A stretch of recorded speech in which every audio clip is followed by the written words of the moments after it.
करणे हे मतदारांचं कर्तव्य आहे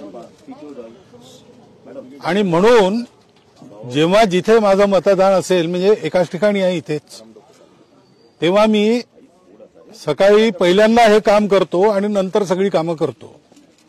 आता मी दुसरीकडे होतो, उत्तरांचलमध्ये होतो, पण एक दिवस प्रवासाचा कमी करून केवळ एवढ्याकरता मी आलो आणि आज जाणार।